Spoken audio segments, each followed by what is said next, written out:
listen, we got the very first New Talk Now podcast actually happening this very moment, man. We got my man John Bryant in the house. Say what's up to the people, John.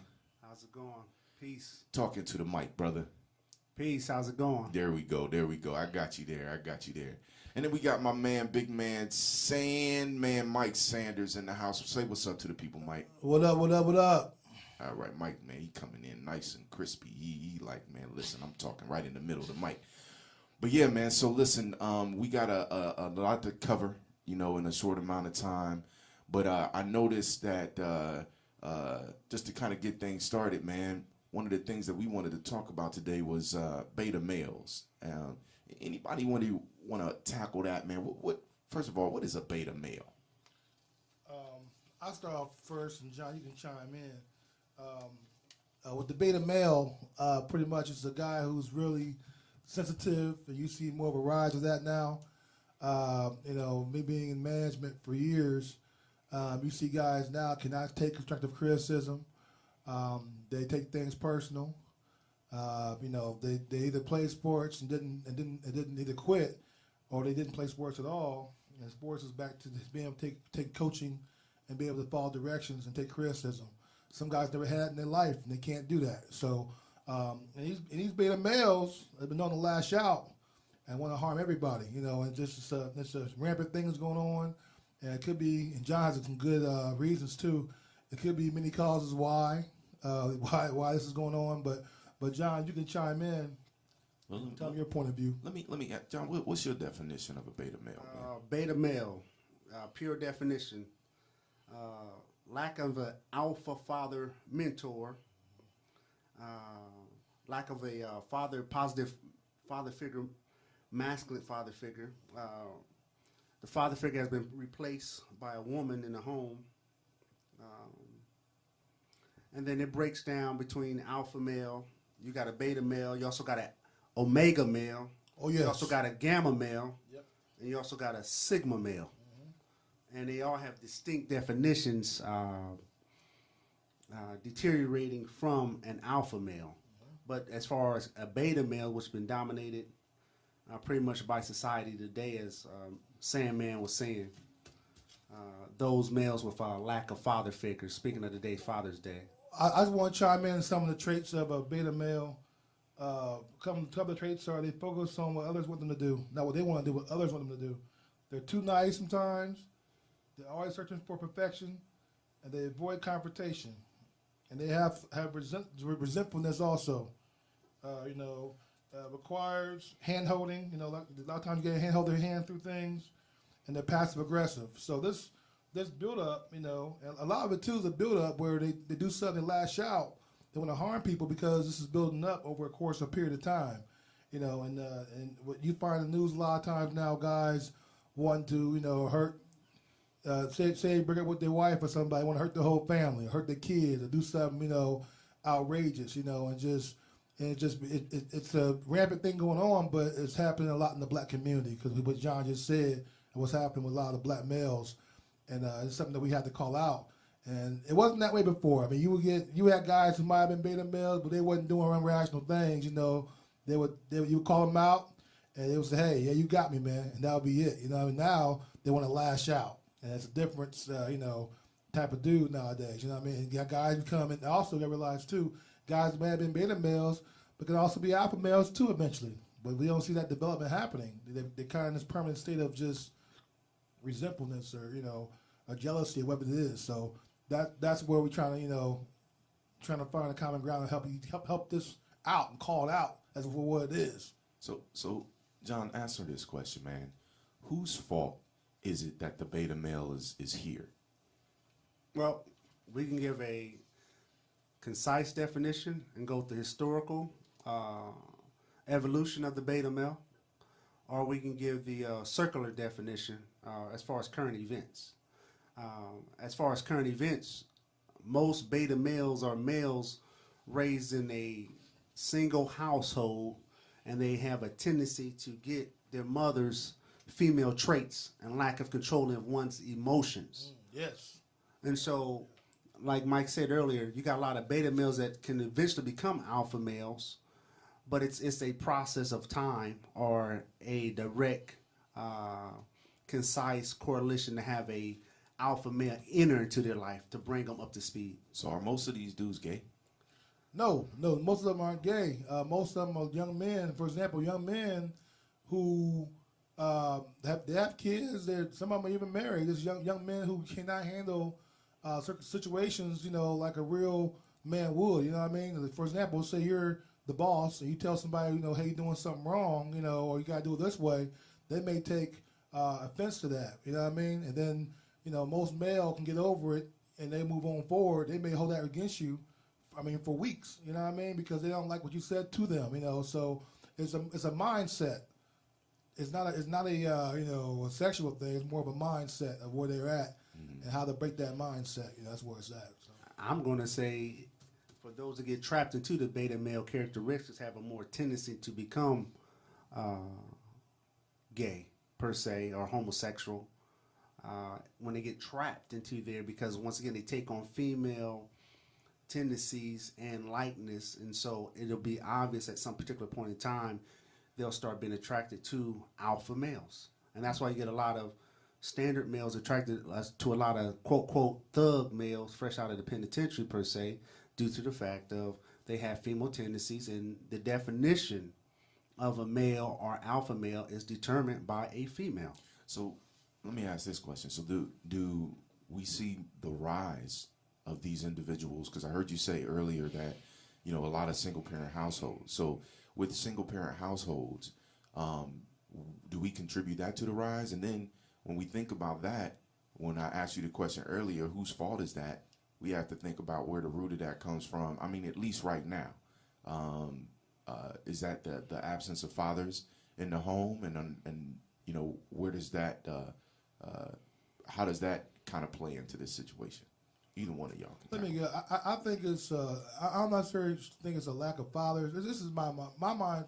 Being in a mindset, I think it's just how, again, and I know John hate me saying this all the time, but I think it led back to, childhood and the way he was brought up. And again, I hate saying this again, playing sports is a good way, not necessarily as a career, but a good way of measuring a person's attitude and their personality. Because if for example, when you play for a team, you guys aren't that very good. You know what I mean? You got to handle the mental capabilities of losing every game and moving forward to the next game. Some guys can't handle that. They'd rather just quit. But some guys get in there. It's a team environment. They don't keep on playing, doing their best, and keep moving forward. Everybody don't have that mental aptitude to do that. You know what I mean? Or to play to the championship level and lose. It may crush somebody, but it teaches you things about life. Sometimes you will just be disappointed over and over again. Can you process and handle that and move forward and not let it linger? So that's where sports helps out, because it helps you get over things and move forward to the next season, next game, next whatever. But some guys can't handle that.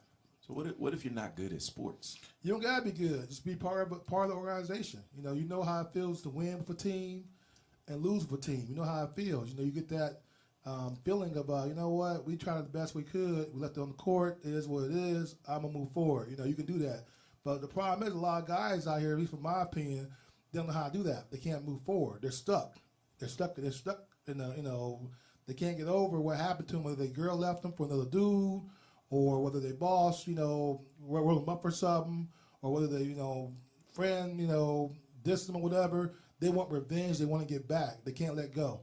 And that's part of a mental thing that, I think is just happening, that, a lot of guys are going through experiences younger in life to know how to deal with it, or have someone to help them, like a John or around to help them get over things like that, or a mentor or a brother or somebody to help them get over that. They can't get over it. And it affects them when they're adults, and even could be a child custody battle with children.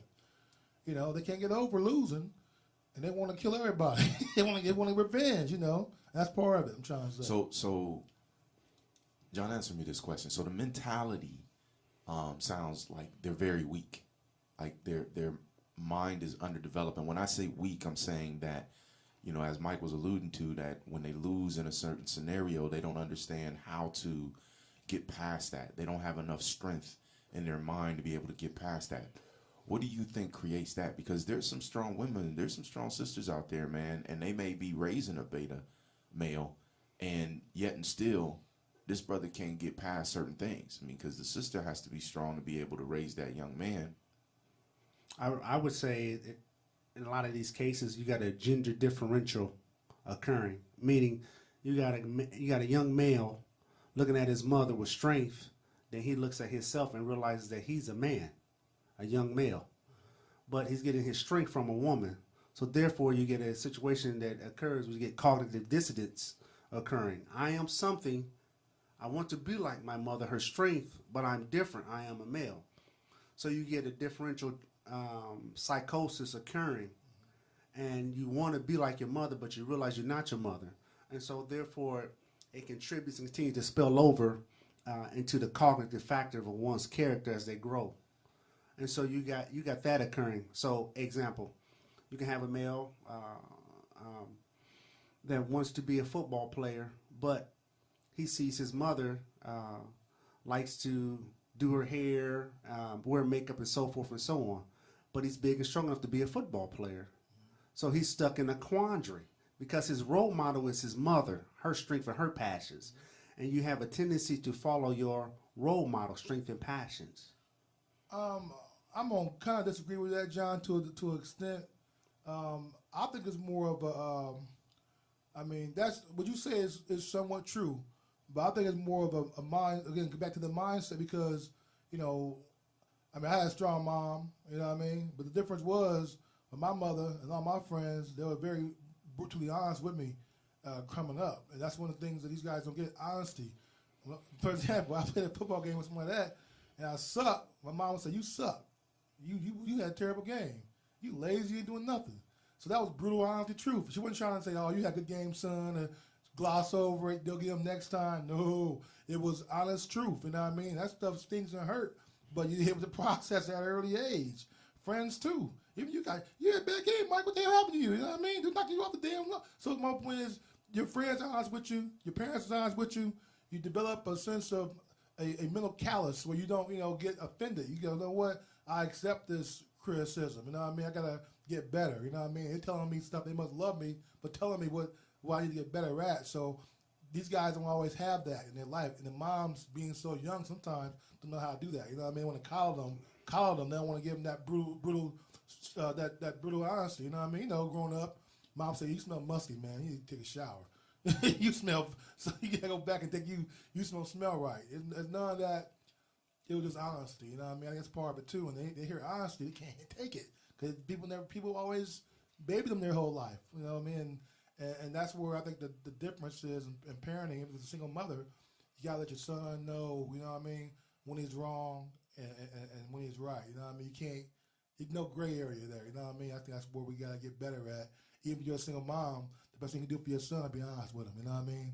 And let him know what's going down for real. Even with relations with women, let them know. Don't try to sugarcoat it. You know what I mean? If the girl fat and ugly, that girl's fat and ugly, son. You might love her, but she fat and ugly, son. You know right now. You gotta accept it and move on. You know what I mean?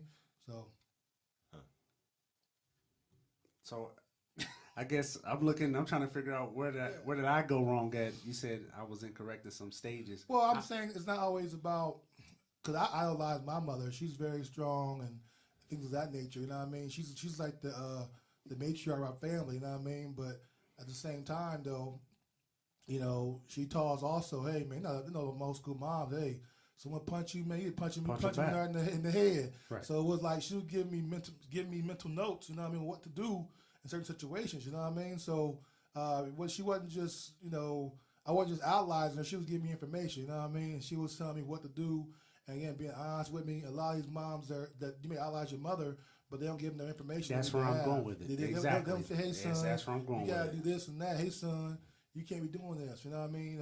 So my whole point is, you have to have that person, whether it's a male or female, to tell you right from wrong. You know what I mean? Agree. Whether you agree with it or not, it is what it is, My mom would say, man, you wear that, you look gay.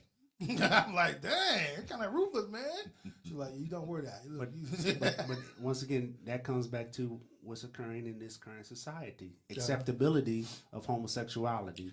for the youth. You're right. But if you're not gay, you look gay, you may not want to be gay, I'm trying to say. If you are gay, it's different, though, I'm trying to say. But if you don't want to be gay, you looking gay, it could be an issue. I'm going to say, if you're looking gay and don't want to be gay, there's a potential that you are gay. Well, I'm saying someone don't tell you you're gay. I mean, someone tell you you're looking gay. Man, hold on. Nah, hold on, man. Let me back you up because I got to disagree with that. I took a photo one time. I told y'all about my pink, right? So I had on pink, man. I took a photo in this pink, and I was like, "Oh, nah, man. I can't see me wearing pink no more because it demasculinated me. You know what I'm saying? A color." But you realized it, though, right? I did. Okay. But the point of the matter is, you made a statement as you saying, "Hey, man, you might have on something, but you may have the propensity to be in that category." And I know damn well I ain't in that category. Let me rephrase the statement.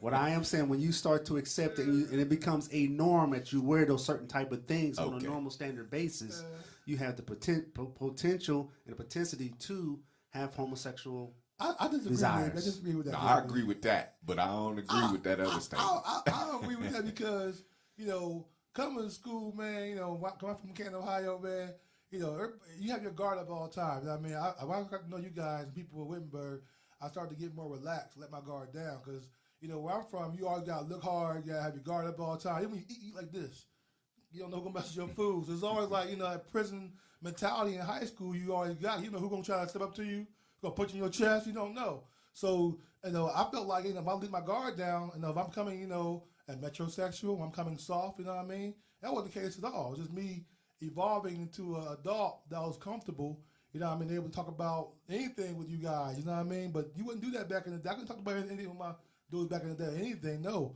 Because they look at you like, wait a minute, man, you kind of soft, you gay, you know what I mean? But you go to you get older, you go to a college, into college or whatever, you have a higher degree of thinking, you know what I mean? So where you can talk about almost anything, you know what I mean, with your friends and not be called out as being soft, you know what I mean? Because sometimes in some circles, they may say, hey, man, you know what I mean? What's wrong with you? What's going on with you, man? You know what I mean? So my whole point is, I think it's a once you become self-aware and confident amongst yourself, you can wear a pink or a purple. You know who you are. You know I can't wear no pink, bro. I'm just saying, you may not like the way the color looks on you, but I'm saying that when you're comfortable with your sexuality, you know who you are, you can do almost anything. You know what I mean? Man, I comfortably. I thought about that, man.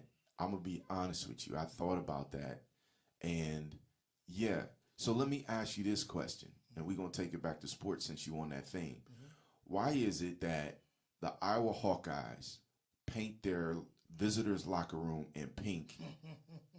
There's a psychological thing going on there, man. Right. And when you say that you can wear this and that, right, the truth to the matter is that in a particular environment, there's rules that get set, by people. And then if those people agree whether those rules are right or wrong, right, the ultimate thing is that if everybody says, okay, well, pink is typically for girls, mm-hmm, then when you go in this locker room and you see nothing but pink, right, it's going to affect you psychologically.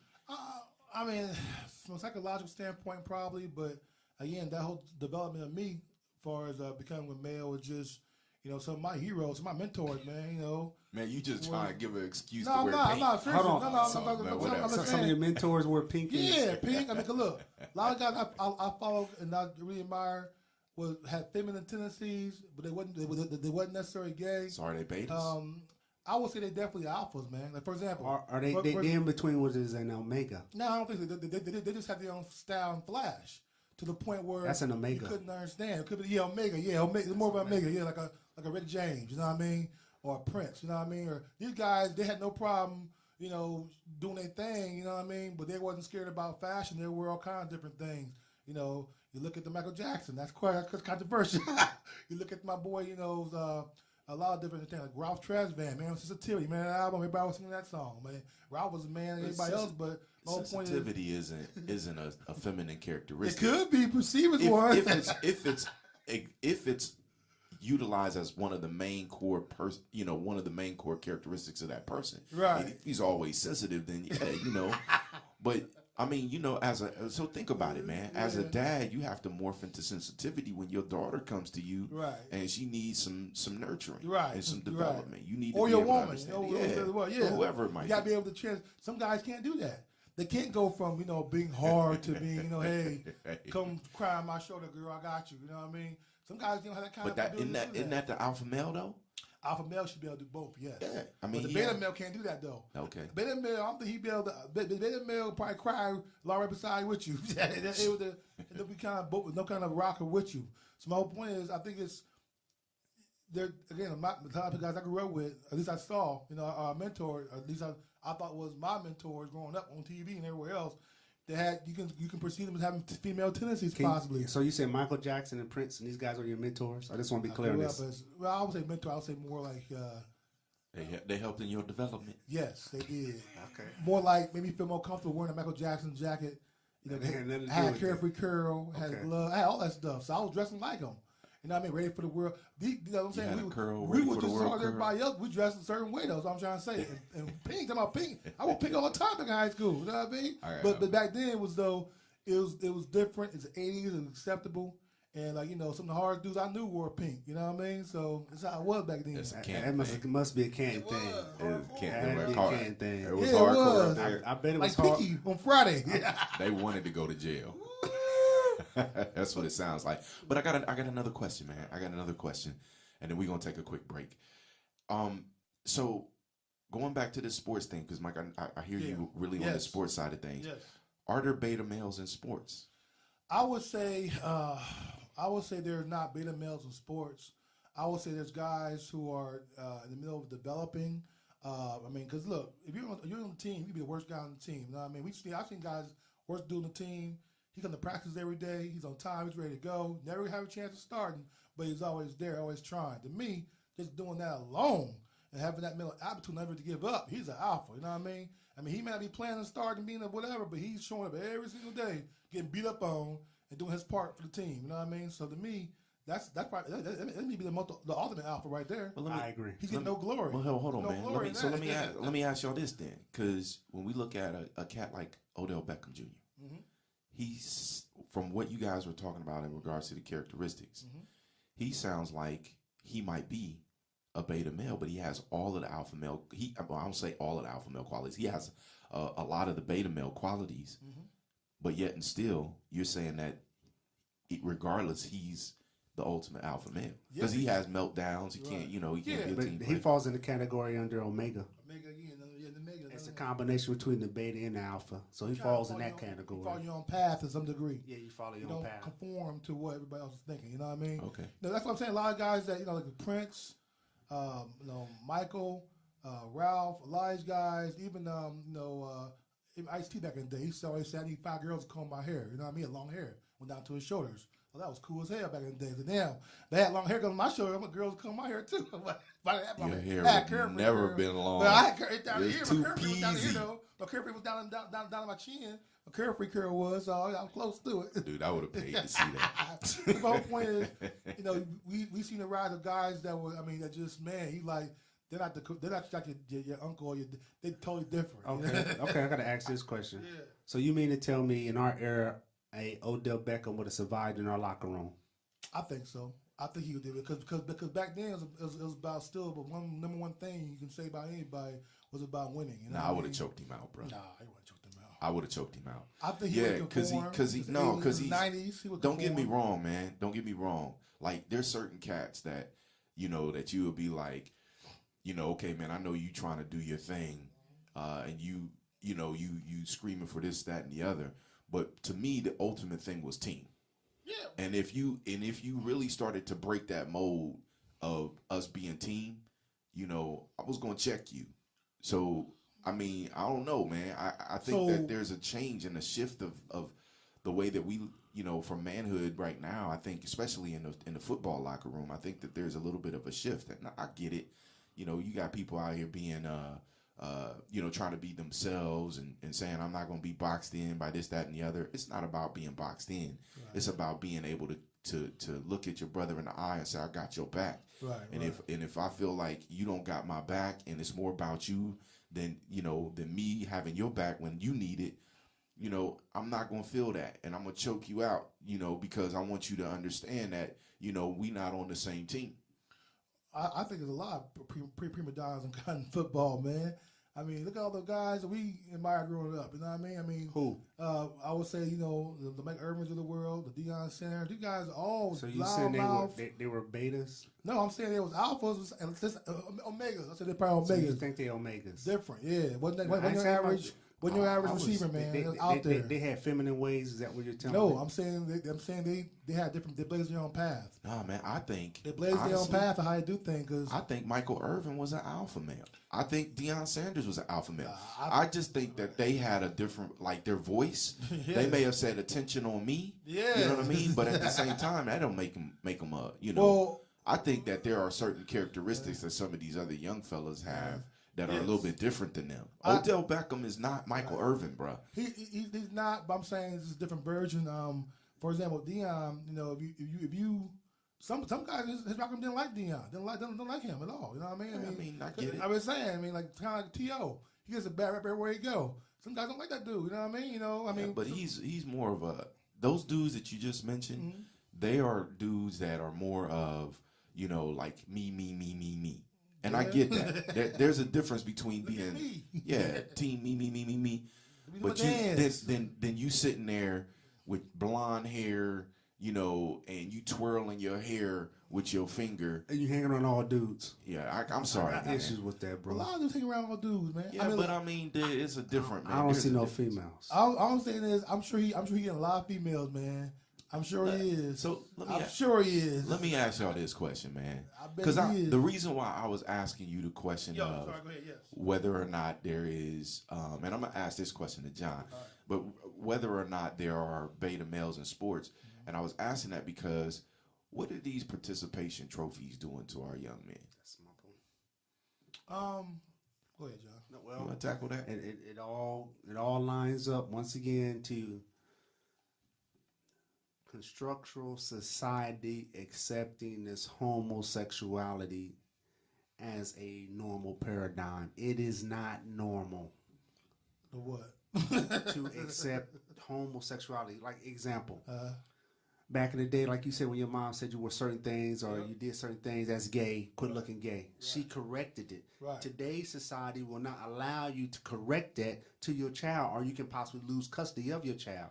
They're emphasizing that you push the child to allow them to be whoever they want to be, and that should not be the case. Well, the question was about the trophies, JB. How they got to do with the trophies?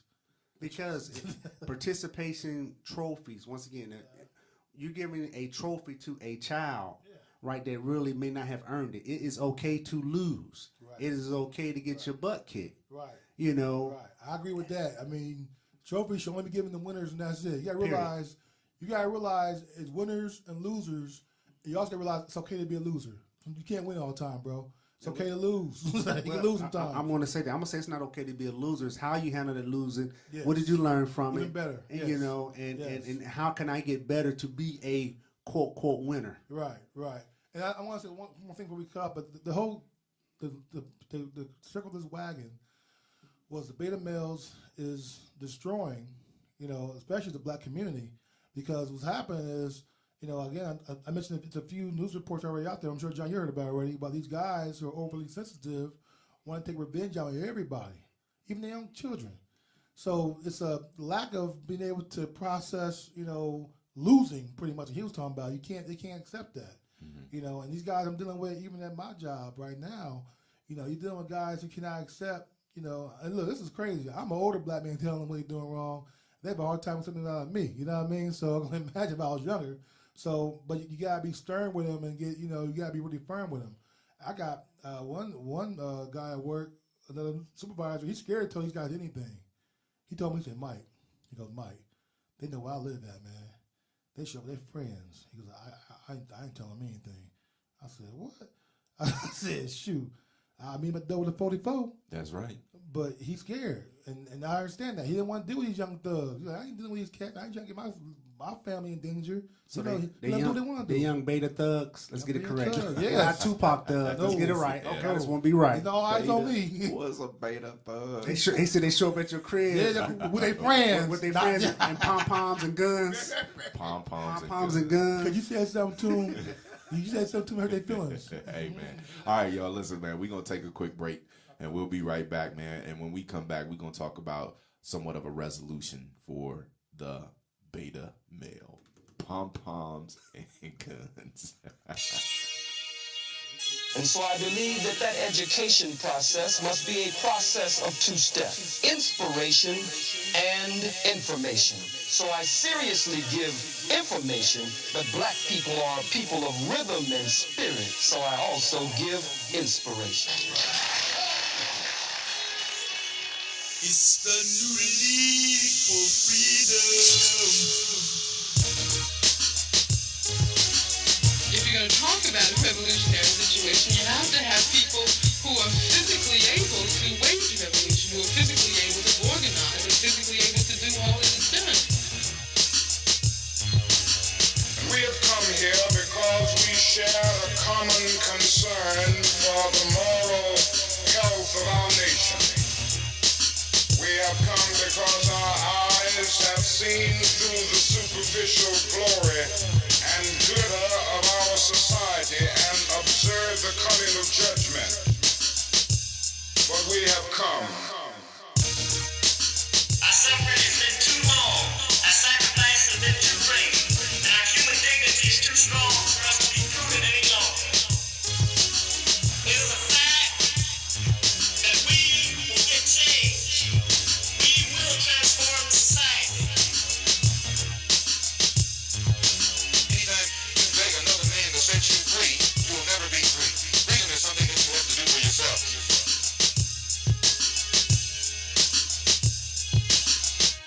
It's the new league for freedom.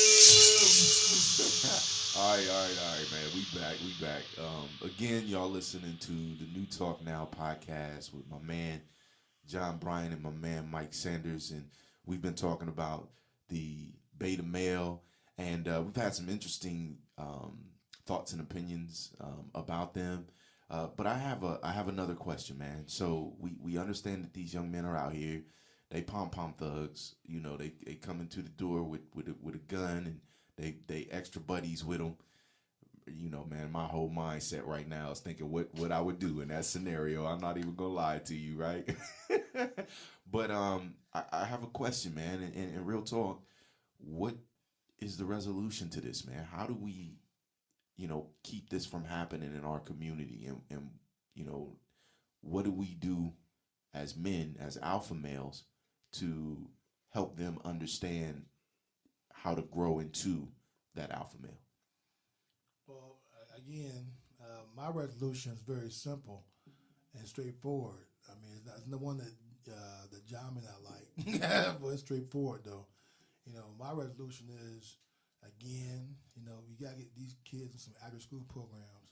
It don't necessarily gotta be sports, but some type of it could be chess, it could be anything. Matter of fact, anything that exercise the mind and even the body's even better. But it could be a chess club.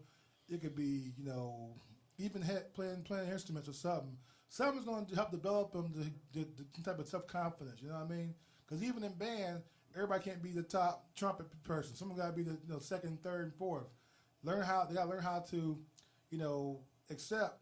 I'm not the best right now, but I can keep working at it. You know what I mean? I'm learning. I'm developing. So whether it's playing sports or doing some type of group activity or skill, that's very important in development.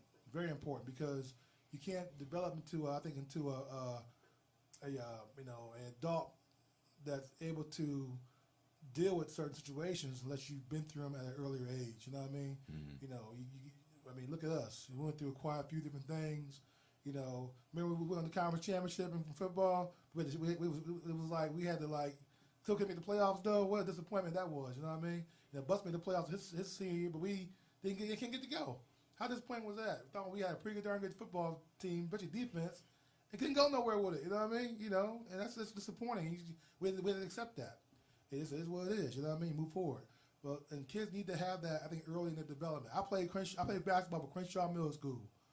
I might have been the worst basketball player on the team. I never got to see the light of day. I sat the bench every single game. And it was an experience, you know what I mean? You sit on the bench for a long period of time, you know how to deal with it.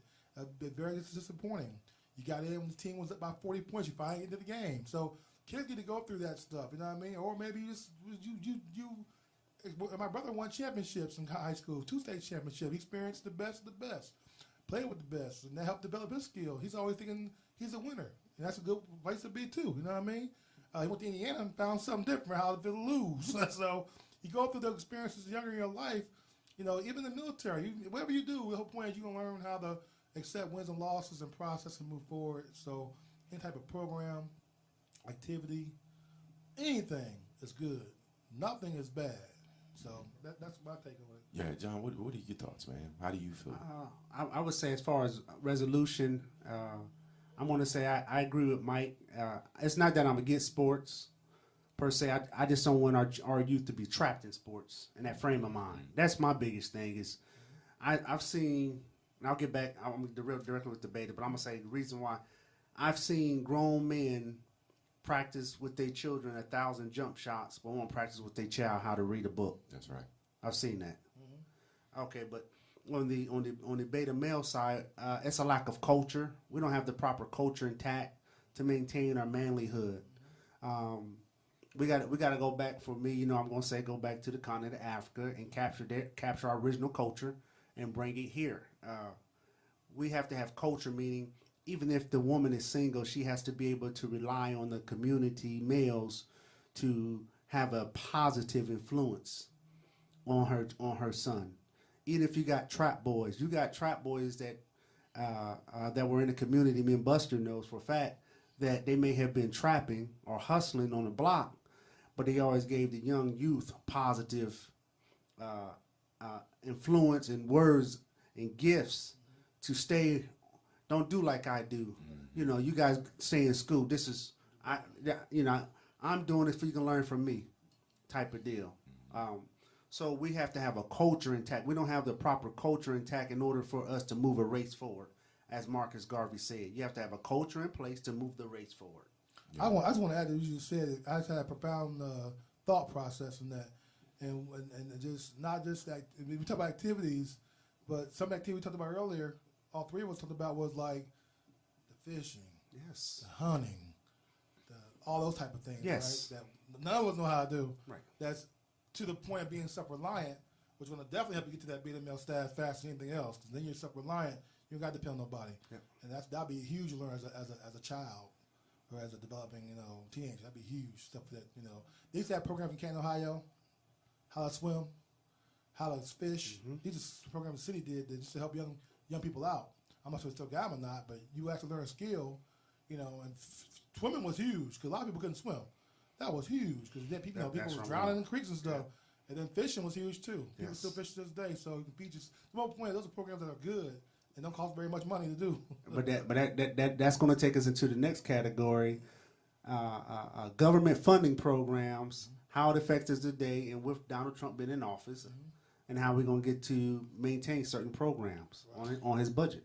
Right. I'm gonna bring us in there, man. But I want to say this real quick on this beta male thing, because I think as part of the resolution, I think that we have to understand there are some basic instincts that have to be understood and met. The correction process for young men has changed, and what I mean by that is not just the physical correction, but the verbal correction. A lot of times, other people don't necessarily know what's happening with the kids that are being disciplined. And if they're getting disciplined publicly, most people tend to side with what they feel is the victim. Mm-hmm. And the challenge with that is that when a person jumps in your business, oh, you shouldn't be hitting on that kid like that, or you shouldn't be yelling at that kid like that, they don't necessarily understand what the parents' experience with the child has been. Yeah, everybody has different ways of being able to handle different things. So, for example, like me, when I was growing up, I could when I got to football and the coaches started yelling at me, I wasn't sensitive about it. Mm-hmm. And it was like, what you gonna do? You get your ass in there and do da da da da.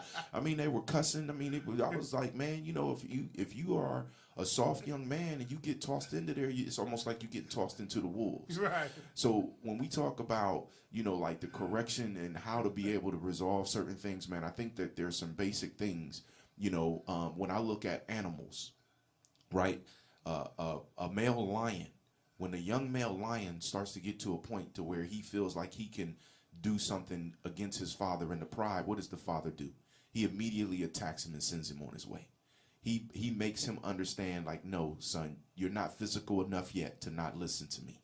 So he attacks the young male lion to put him in his place. Gorillas do it too.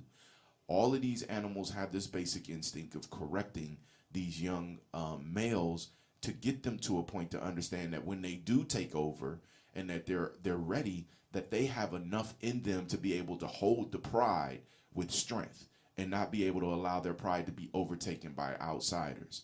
And I think that, for me, is part of the resolution amongst many other things that are out there too, but understanding the basic instinct of being able to not only physically be able to address and correct your kid, but also mentally being able to address and correct your kid without everybody throwing their 2 cents in on how you're doing it, because they weren't there in the beginning process and they don't understand what seeds have been planted into this kid.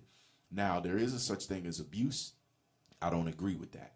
But understanding as a parent how to be able to draw back when necessary and be a nurturer, that makes sense. But that goes to the point of love. Like when you are a parent, when you're disciplining a kid, if you're true to the development of that kid, you're gonna love them, so you're not gonna try to hurt them intentionally. So that was my 2 cents. But back to what Mr. Bryant was saying, we're gonna take another quick break, and then we're gonna talk about this Trump thing real quick, man, because I know they got people's hair standing up on their back. Fearless Strategies presents What's Bothering Buster, coming to you live Monday, July 10th. We gonna get it cracking. I'm bringing you the very sensitive topic of racism measured by love. Come get your fact-based thought and opinions sprinkled with a little emotion. Don't miss that hot boo-boo. Turn me up in your headphones. Peace, my people. All right, y'all, we back. So we were talking about the beta males, and then Mr. Bryant brought up a pretty interesting question in regards to Trump and the support that he's removing from our communities that are impacting people in different ways. John, what was that question, man? What were you saying again? Well, I was saying that we got local programs that with the new budget of 2018 coming, Trump is planning to cut a lot of social budgets and events from the inner cities in order his attempt to cut the budget. He thinks it's fat, to cut the fat. So what do you guys think? I mean, as far as the budget cuts, do you guys have any budget that is being cut in particular that you would say is very detrimental to our community? The question I have for John Bryant and you, Bus, is the question I have for the budget is this a good or bad thing? Something you got to think about. What's happening is when I read this was like Trump is a strategic move. He's putting older folks who do vote, by the way, against poor and working class. Correct. That's the difference, because the poor folks here, the folks who are older, they're going to escape a lot of these cuts. They're going to escape a lot of this stuff. But if you're working class or you're poor, you talk about $192 billion being cut in food stamps. This is over a course of years, though. I believe 10 years. Medicaid get cut also. Hold on. You said Medicaid, right? How's that going to help the older people? Because I got that Old down people got Medicare. Medicaid is more for the unaffordable people who need, I got you. You know what I mean? Difference. You're talking about $800 billion from Medicaid, and also it was pretty much welfare, and also $21 billion from food programs also as well. So all the cuts are coming from the working class and poor. But most of your older people, Social Security gonna remain intact. I saw that. Yeah, I saw that. So so these people, the older people who vote, I keep saying the vote, they're gonna be all right in this budget cut. But your poor families, working class families, they're going to be struggling. You know what I mean? So that's the difference between the Trump budget. And my question to you is, I mean, and I'll use this example, Mr. Bryant. You know, some would say, you know, if you're a black activist or a pro-black person would say some of these programs are handicapping the black community. You know, and you being a person that seems to escape all that stuff, you know what I mean? Do you agree or disagree that these programs help or handicap us? They're meant for a short term, get up and go, but if it's a generational thing, doesn't make the generation, our black folks weaker over time by depending on government? How do you escape and stay off of it? Become an independent person. How did you escape? How you in the cycle, I'm trying to say. So maybe this is a good thing, or it could be a bad thing, is what I'm trying to say. The results will determine if it's a good or bad, but I will say this. You're looking at $143 billion in college tuition that he'll be cutting, according to Bernie Sanders, Yes, C-SPAN, May the 27th, 2017. That's very true. You got the Medicaid cuts. Medicaid. You know, you got Food $800 stamp. billion Medicaid cuts. Yep. That'll be affecting our community. I guess my biggest emphasis far as And most of them probably won't vote. well, yes, you have. Well, here's the thing. Here's what I'm against. I'm gonna say this: if you're going to vote, and if you're going to participate and vote, you have to vote in a block. Yeah, I agree. That's the only effective way you can get. You can't just vote just to be If voting. you don't vote at all, it'll make a difference. If you don't vote at all, or if you vote as a single individual, it's still not going to make a difference. You have to have concise power, concentrated power in a block. That's the only thing that the government comprehends. You have to have a block. You do have a block. I mean, for example, if people in this stature would say, you know what, you know, we believe in the Bernie Sanders platform. Let's say, for example, you know what I mean? Bernie would easily win the primary and would easily win the election. But I know a lot of people may agree with Bernie, but they didn't vote. I mean, people, I went to work the next day after the election, young people, they didn't vote. They all Bernie fans too. They, well, we didn't vote. You know, we didn't have time. But so to them wasn't a big deal. They had other things to do, go so out. you saying they didn't vote in the They primary? didn't vote at all. Well, that's what I'm saying. They trusted the system. No. That's what I'm saying. So Yeah.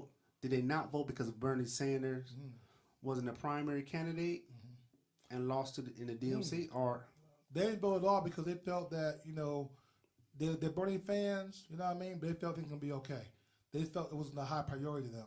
To them, I mean, I think the biggest thing with young people is, you know, going out, having fun, you know, they're dealing with other issues. Voting is like the 20th thing on their list. It's not high priority to them right now because it's not in their front of their face, you know what I mean? So now, you start facing issues like this where you see cuts coming your way, your Section 8 programs coming your way, now you wake you up. Yeah. But until that happens, you ain't gonna wake up. You're like, oh, I'm just going. My days is like it normally would be. So this may help voting, but I'm saying right now it doesn't. Until it hits your family, it is not reality. You know what I mean? You just hearing about it. Once again, you have to have the proper candidates in place to vote. I'm not saying Bernie wasn't. I'm saying Bernie absolutely was in comparison to the three candidates. Right, but people, it wasn't a high priority to them. But again, my main point to you, Mr. Bryan, you were able to escape the welfare system that they had handicapped many black folk with. You was able to escape that. You know what I mean? So my question to you is, again, I would say is, because back in the day, you didn't have welfare. And isn't necessarily a bad thing. Will it make us a stronger people over time? We may be struggling at first, but will it force us to be stronger over time without this assistance? Great question. I can't. Over time. I don't know. All I can tell you is welfare worked for me. It did for the time being. For a temporary fix. Yes, I'm trying to say. It aided me. Yes. But you can Uh, allow yourself to become dependent on it, you know what I mean? And have generations depend on that. You broke the, I'm trying to say, so you didn't allow that mentally to happen to you. Well, a lot of guys, we talk about the 3 Ps, remember the 3 Ps back in the day, the 3 Ps? They want the pussy, plate, and place to stay, the 3 Ps. So these females who are out here, they like dudes to lay up, you know what I mean? You know, and these sorry brothers out here, and not all of them, but there's some out there, they just go one female to another female, trying to just, do their thing. And my whole point is, this goes away. What does the female? you gotta be more wise who you choose to be your mate, or who you choose to lay down with. You know what I mean? Because right now, there's no government assistance coming in no more. You know what I mean? These sorry bros out here, don't force them. You know, don't force everybody to choose to make some decisions here real fast. So I'm trying to say is, people gonna be crying and dying at first, struggling. Is there enough employment for that though? That's where I'm going with it. I think there is employment, not enough for everybody. I don't know, but I think there's enough for people to get on their feet though, as far as minimum wage employment. Well, I'm just saying, man. It Not just sounds not rate paying jobs. No, with the amount of people, I don't know what the number is, and I'm slipping. I don't know what the number of people percentage wise that's actually on welfare versus the amount of unemployment. Right. So like, if there is a gap, what do we do? We just let them die? No, we can create all. We talked about this a couple weeks ago. There's an opportunity, I believe, in a lot of black communities to open up grocery stores, to invest. We can spend money amongst ourselves to create jobs in our own communities. It can be done. Making it happen, and get rid of some of this social, welfare we call it. Could be a catalyst for us to make that happen. It may force our hands to people who do got money to help start investing in the black community. I think it's going to create a creative way of people becoming unhealthy. And what I mean by that is you might get taken off of welfare, but then you may add Social Security because you might find a way to become unhealthy. and the thing is, man, is that we look at Social Security, man. You haven't thought yeah, I mean, all you had to do, man, you could cut off a finger or something. I mean, I'm just being real, man. Some people are brutal. You'd be surprised, man, at what people will go through. To not work? To not work. Good Lord. To not work. It may not be not to work. It may only be to survive. Right. But that's true. But I'm saying, I'm trying to pull it out, John. He don't want to bring it out, John. I'm trying to get an album. I keep saying this. You didn't let the system handicap you. You used it. You was done with it. So my whole point, what can everybody be in that mode? It's exceptions to every rule. Come on, man. It's the truth. So you trying to tell me people can't do what you just did? No, anything. If you look at it in a scientific method, especially with the knowledge you know now about say all the knowledge you know now about how to make money, ways to make money. It can be repeated. That's true success. So I will say for me, it comes back to culture. Mm-hmm. We have to have a culture of influence, and that's the basic primary. Because when you go back to cultural influence, we can put together doctors, lawyers. We can send certain people to certain schools as a group. Yep. That earn it. See, we can't just send the youth to college just to get a degree. Right.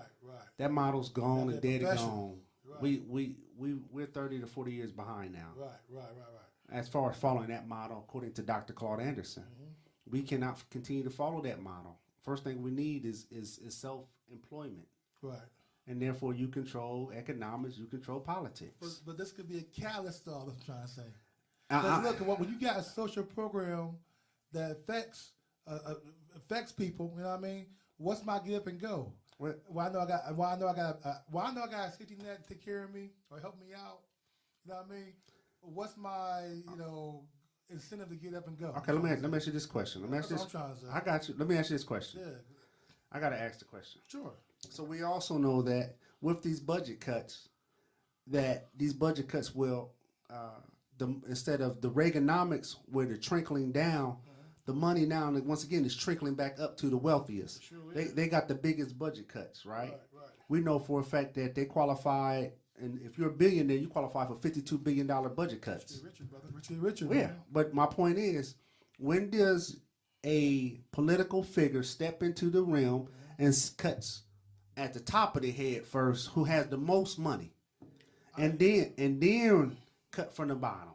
I'm down for that, but the only reason why I bring up this is because we want to strengthen our community, right? Correct. And I'm not saying this is the best way of doing it, but I'm saying it could be. Let me read this quote here from. This is from Trump's financial advisor. That one dude. I forgot his name is. What's his name here? I can't find it. It's Mulvaney, I believe. Mick Mulvaney. This is their philosophy right here. Let's make it real quick here. Are we no longer going to measure compassion by number of programs or number of people on those programs? He said Monday. we are going to measure compassion and success by the number of people who get off the programs and get back in charge of their own lives. That's the conservative point of view, is they want people to get off these programs. So that's why they're cutting the cut. So I'm not conservative. I'm not saying that's the right thing to do, but I'm saying that, it just brings up that point of just, even here, Jay Prince. And Jay Prince is he's one of the most powerful men in Texas right now. I didn't know that. Who owns Rap A Lot Records, who owns a little bit of everything in Texas now. He said he didn't allow the welfare system to mentally stifle him. He's able to escape that, that mindset, and make a multi-billion-dollar business out of it. He's in everything, from cattle to everything now. But my whole point is, this may spark more millionaires and billionaires out of the hood, who may spark more to create more incentive to make money, you know what I mean? I agree. I agree. I see where you're absolutely going. But my question, once again, is in that process, what you'll get is cannibalism in the community, because you're going to take at first, possibly, but we come together as a community, work together through churches, synagogue, whatever, mosque, whatever. The whole point is we work together to help uplift these people by our own means. These people here got money, you know what I mean? I ain't got a lot, but I can donate, here and there. But the whole point is we can take care of ourselves till we get back on our feet. And these programs aren't going to go away all overnight. They're going to be, cutting off slowly over the course of years.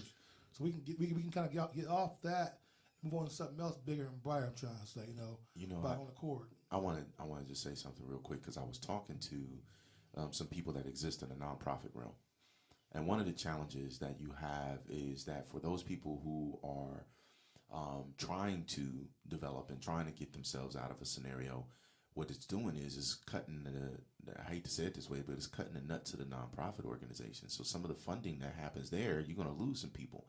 They may be able to go back into jobs and into the workforce, but for those who do need assistance and who do need development, they kind of lose that opportunity because there's not enough funding to be able to sustain these programs.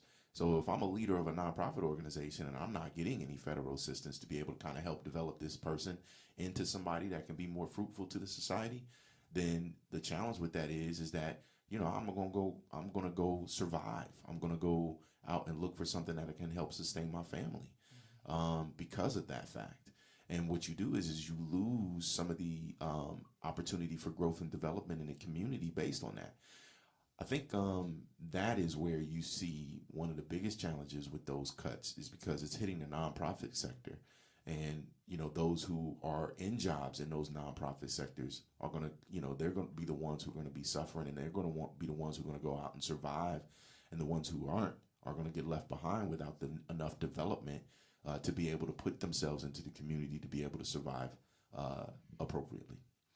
Yeah, I see your point. I just got a belief that I think that even the nonprofits, I got my belief is they'll do even better. From my belief, I think that these social programs. Say for example, start cutting these social programs. I think you're going to get much more, donations to the nonprofits. Not just from black folks, from just folks in general. I think it's going to probably thrive more, because when times are tough, who we depend on? The nonprofits and the churches and the organizations like that.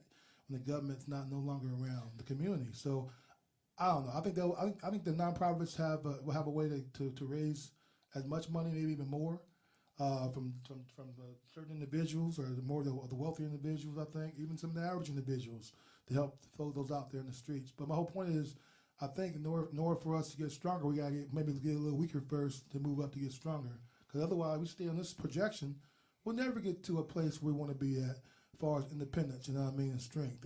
How can you get there? If I'm giving John, $100 every week, whatever, how can he ever get stronger? You don't keep giving him money every time. He has to find a way to, get his own money, or find a way to at least supplement some of that money. Maybe he only needs $20 a month now. My whole point is, I think you can wean people off this slowly. And now maybe I just need a little bit of money to get past. I just need food stamps now. That's it. I'm almost whole. But I think we're just lives. People a lot of women, for example, are having a lot of babies. That's a myth. Children. I don't know if it's a myth, man. Boy, I see very few single moms. A lot of them got multiple kids and they ain't married. If he ain't married, I'm about to say. What's interesting Married was is, different. It was married. so what's interesting is, man, is, you know, just to kind of put a few things in perspective, we understand that there's budget cuts that are coming. We understand that there are budget cuts that are impacting the communities. You know, there's going to have both economic and social impacts, man, because there's a ripple effect. You know, the challenge that that I see, and is once there's a dry community, as far as economically, what's going to happen is you're going to see crime rates rise. No, I disagree, Buzz. What did we do before Nixon? What would we do before? What would we do before welfare? What would we do before welfare? What did we do? What did we do? We grew guards. What did we do before welfare ever happened? What did we do? We survived.